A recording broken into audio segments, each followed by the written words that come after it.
آپ کی نسبت روک لیتی ہے، آپ کی نسبت تیر جتنے بھی ہم پہ چلتے ہیں، یہ کرم ہے حضور کا ہم پر۔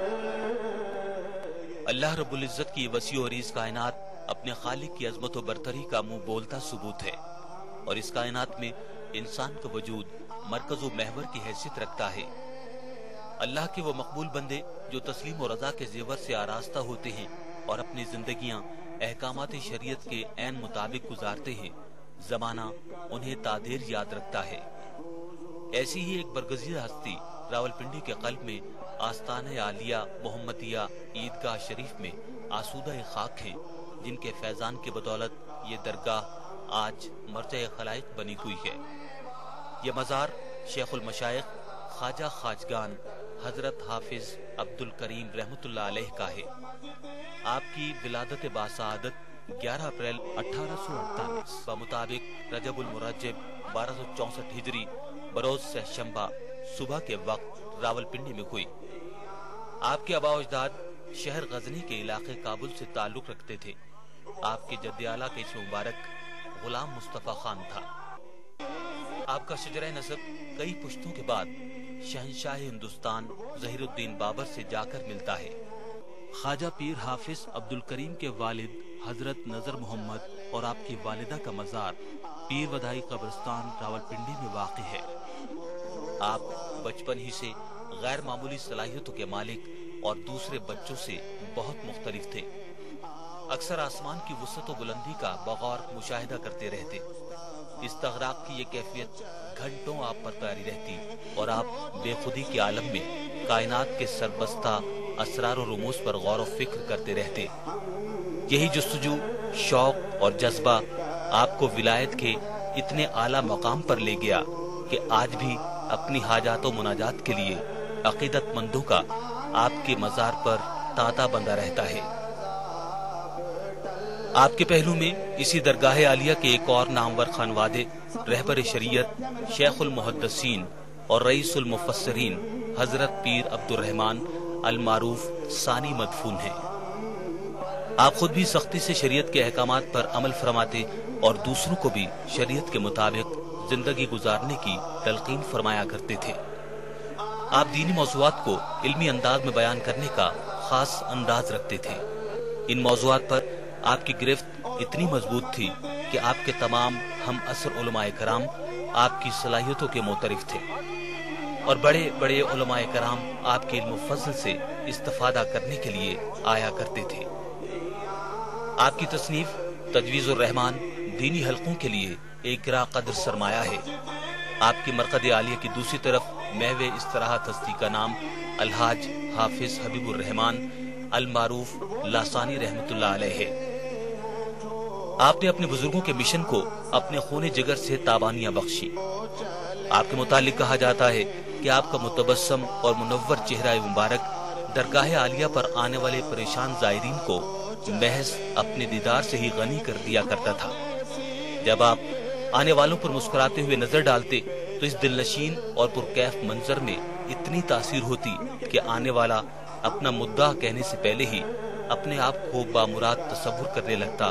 اور اپنے دکھ درد بھول جاتا۔ آپ کو سیرت طیبہ کے مختلف پہلوؤں پر مکمل عبور حاصل تھا اور اس کے بیان میں اوج کمال رکھتے تھے، اور اپنے اس ہنر اور صلاحیت کو وہ اللہ کا خاص کرم اور اپنے مرشد کی عطا قرار دیا کرتے تھے۔ آستانہ عالیہ عیدگاہ شریف کے سجادہ نشین حضرت پیر حافظ محمد نقیب الرحمان اس عظیم درگاہ کی اعلیٰ اور قابل فخر روایات کو بڑے باوقار انداز میں قائم رکھے ہوئے ہیں۔ آپ کی سرپرستی میں آستانہ عالیہ میں ہر سطح کی تربیت کا عظیم عمل پورے جوش و جذبے سے جاری و ساری ہے۔ ان کے اکابرین نے درس و تدریس کی جو شمع روشن کی تھی وہ آج بھی فروزہ ہیں۔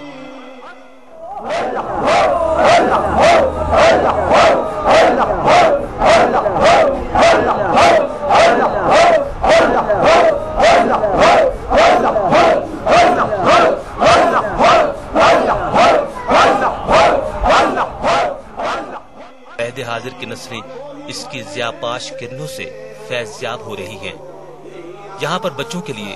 حفظ و ناظرہ قرآن کریم کی تعلیم و تربیت کا خاص انتظام ہے۔ بچوں کو بلا معاوضہ تعلیم کے ساتھ ساتھ قیام و طعام کی تمام سہولتیں میسر ہیں۔ آستانہ عالیہ محمدیہ عیدگاہ شریف میں ہر سال 8 جون کو رسالت مآب صلی اللہ علیہ وآلہ وسلم کا سنہ عیسوی کے اعتبار سے عرس پاک منایا جاتا ہے۔ اس موقع پر سجادہ نشین آستانہ عالیہ عیدگاہ شریف الحاج حافظ محمد نقیب الرحمان نے فرمایا، تمام تعریف اللہ وحدہ لا شریک کے لیے، اسی کی خاطر اسی کو سجتی ہے، اسی کے لیے لائق ہے کہ جس کے سوا کوئی عبادت کے لائق نہیں، جو بڑا مہربان ہے، بہت کریم ہے، حد سے زیادہ نوازنے والا، کرم فرمانے والا، توبہ کو قبول فرمانے والا، گناہوں کو معاف فرمانے والا، درجات کا بلند فرمانے والا، بے پناہ بلند و بالا شانوں والا بادشاہ کے جس کے فضل و کرم کی نہ تو کوئی انتہا تھی، نہ ہے اور نہ ہو سکتی ہے، اور بے پناہ درود و سلام ہمارے آقا و مولا، ہماری جانوں کے بادشاہ، حاضر و ناظر، مختار کل، اللہ کریم کے حبیب صلی اللہ علیہ وآلہ وسلم کی ذات اعلیٰ کے اوپر، کہ جن کے مقام کو، جن کی شان کو اور جن کی حقیقت کو آپ کے رب کے علاوہ کوئی اور جانتا نہیں، جن پہ درود و سلام بھیجتا ہے تو اللہ کریم، جن کی آنے والی آن کو پہلی آن سے بلند تر فرما رہا ہے تو اللہ کریم، جن کے چہرہ مبارک کو ہر وقت، ہر لحظہ، ہر آن اپنی نگاہوں کا محور و مرکز بنا کے رکھے ہوئے ہے تو اللہ کریم، جن کے ذکر پاک کو خالصتاً آپ ہی کی خاطر بلند فرمانے کا اعلان فرمائے تو اللہ کریم، جن کی اطاعت کو اپنی اطاعت قرار دے تو اللہ کریم، اور جن کی اتباع کو اپنی عبادت، اپنی بندگی قرار دے تو اللہ کریم۔ اور ہم سب کو ہر وقت، ہر لحظہ، ہر آن اپنے مولا کریم سے یہی دعا مانگنی چاہیے کہ ہمارے کریم رب اپنے فضل سے، اپنے کرم سے ہم سب کو اپنے حبیب صلی اللہ علیہ وآلہ وسلم کی ایسی کامل اتباع نصیب فرما کہ جو ذریعہ بن جائے ہم سب کے لیے اپنے آقا علیہ الصلوۃ والسلام کی خوشنودی کو پاتے ہوئے اپنے رب کی رضا کو حاصل کرنے کا، کہ کامیاب وہی ہے، فلاح اسی نے پائی کہ جس نے اپنی زندگی کو رسول اللہ صلی اللہ علیہ وآلہ وسلم کے احکامات و فرمودات کے تابع بسر کیا۔ اس وقت جو الحمدللہ عرس پاک کی تقریبات عیدگاہ میں جن کا انعقاد ہو رہا ہے، ان کا مقصد بھی صرف اور صرف ایک ہے۔ ہمارے بانی طریقت قبلہ بابا جی صاحب رحمۃ اللہ علیہ نے آج سے 114 سال قبل اس کی بنیاد رکھی، تو اس کا مقصد صرف ایک تھا کہ مخلوق کا تعلق اپنے خالق کے ساتھ جوڑا جائے۔ مخلوق کا تعلق خالق کے ساتھ جڑنے کا واحد ذریعہ جو ہے وہ دربار رسالت مآب صلی اللہ علیہ وآلہ وسلم ہے، کہ اللہ کریم نے قرآن کریم میں خود فرما رکھا ہے کہ اے میرے پیارے حبیب صلی اللہ علیہ وآلہ وسلم، آپ اعلان فرما دیجئے کس چیز کا، کہ جو شخص بھی میری محبت کا دعوے دار ہے وہ آپ کی اتباع اختیار کرے۔ جب وہ آپ کی اتباع اختیار کرے گا تو اس سے پہلے وہ یہ اعلان کرتا تھا کہ میں اللہ سے محبت کرتا ہوں، جب میں رب کریم اسے اس حال میں دیکھوں گا کہ اس نے آپ کی غلامی کا توق، آپ علیہ الصلوۃ والسلام کی اتباع کو اختیار کر لیا، تو اللہ کریم فرماتے ہیں کہ پھر میں اس کے گناہوں کو معاف فرما دوں گا، میں اس سے محبت کرنے لگوں گا اور میں اس کے تمام گناہوں کو معاف کر ڈالوں گا۔ اولیاء اللہ کی تعلیمات در حقیقت وہی تعلیمات ہیں، وہی روشنی ہے جو دربار رسالت مآب صلی اللہ علیہ وآلہ وسلم سے ملتی ہیں۔ میرے عزیز ساتھیوں، ہمیں اپنا مرکز مدینہ المنورہ کو بنانا ہوگا، ہمیں دربار اعلیٰ کی طرف رجوع کرنا ہوگا، ہمیں ہر طرف سے منہ پھیر کر مدینہ منورہ کی طرف رخ کرنا ہوگا۔ یہ رخ پھیر لینا ہمارا کام ہے، اور اللہ کی طرف جانب سے ہماری طرف ان رحمتوں کا نزول ہوگا کہ جس کا ہم اندازہ بھی نہیں کر سکتے۔ اللہ تعالیٰ اپنے کرم سے، اپنے فضل کے ساتھ ہم سب کو زندہ رکھے۔ تو ایک تمنا کی خاطر کہ جس کی خاطر ہم آئے ہیں، کہ اللہ تعالیٰ نے قرآن کریم میں فرما رکھا ہے کہ تمہاری پیدائش صرف اور صرف اس لیے کی گئی کہ اللہ کی عبادت، اللہ کی رضا، اور عبادات میں اگر ہم اس چیز کو دیکھیں کہ عبادات ہمیں کس طرف لے کے جاتی ہیں، نماز سے دل نرم ہوتا ہے، روزے سے تقوی حاصل ہوتا ہے، یہ سب طرف صلہ رحمی کی طرف لے کے جاتی ہیں۔ اللہ تعالیٰ اپنے کرم کے ساتھ، اپنے فضل کے ساتھ ہمیں دین کی روح کو سمجھنے کی توفیق عطا فرمائے، ہمیں زندہ رکھے تو اپنی اور اپنے پیارے حبیب صلی اللہ علیہ وآلہ وسلم کی سچی، پکی اور پختہ محبت میں، موت دے تو اسی محبت میں، کل قیامت کے دن اٹھائے تو اسی محبت میں۔